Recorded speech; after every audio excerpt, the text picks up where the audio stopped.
Hello friends, welcome to খেল দুনিয়া। গতকালই তোমাদের জানিয়ে দিয়েছিলাম জেমি ম্যাকলারেন মোহনবাগানে কনফার্ম হয়ে গেছে।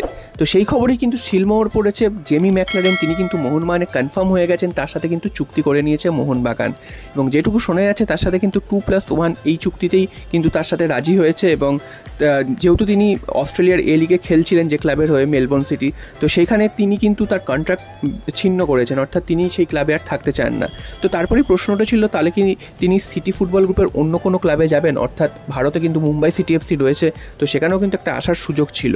তবে যেটা জানা যাচ্ছে তিনি শুধু ওই ক্লাবের সাথে না, সিটি ফুটবল গ্রুপের সাথে কিন্তু সম্পর্ক ছিন্ন করেছে। তারপরেই কিন্তু শোনা যাচ্ছে যে তিনি মোহনবাগানের সাথে যুক্ত হতে চলেছেন এবং তাকে হয়তো সইও করিয়ে ফেলেছে মোহনবাগান, এবং সেরকমটাই কিন্তু খবর। যদিও এখনও তোমরা কিন্তু কিছু অফিসিয়ালি দেখতে পাবে না, কারণ এখনও সিজন শেষ হয়নি। মে মাসের পর সিজন শেষ হয়, মে মাসের পর থেকে কিন্তু এগুলোর অফিসিয়াল কনফার্মেশন আসতে শুরু করবে। তবে এই প্লেয়ারটি কিন্তু দুর্দান্ত একজন প্লেয়ার। জেসন কামিংস যেমন প্লেয়ার, তার থেকেও নাকি খুব ভালো একজন প্লেয়ার। তোমরা বিভিন্ন যদি ভিডিও দেখো সেখানেই বুঝতে পারবে। তিনি লাস্ট যে ওয়ার্ল্ড কাপ হয়েছে সেই ওয়ার্ল্ড কাপে অস্ট্রেলিয়ার জার্সি গায়ে তিনি প্রত্যেকটা ম্যাচেই খেলেছিলেন, এবং তিনি হয়তো গোল করতে পারেননি অস্ট্রেলিয়ার জার্সি গায়ে, তবে অস্ট্রেলিয়ার এ লিগে তিনি কিন্তু অনেকগুলো গোল করেছেন এবং একটা ক্লাবের হয়ে 100টার বেশি গোল করার নজিরও তার রয়েছে, এবং অল টাইম টপ স্কোরারের তালিকায়ও কিন্তু তার নাম রয়েছে। তো বুঝতেই পারছো খুবই ভালো মানের একজন প্লেয়ার।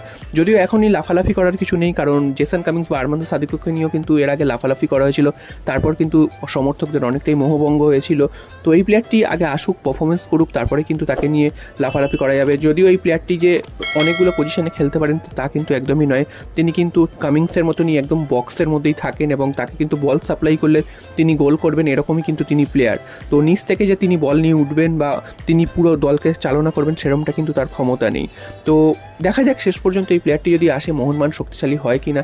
তবে জেমি ম্যাকলারেন তিনি কিন্তু মোহনবাগানে কনফার্ম হয়ে গেছে, সেটাই কিন্তু শোনা যাচ্ছে। এবং তার সাথে 2+1 ডিলে চুক্তি হয়েছে, এবং তার স্যালারি প্রায় 5 থেকে 6 কোটি টাকা হবে। যদিও তার মার্কেট ভ্যালু এই মুহূর্তে 14 কোটি টাকা দেখাচ্ছে, তবে 14 কোটি টাকা দেখালেও তিনি কিন্তু 14 কোটি টাকা দিয়ে আসবেন না।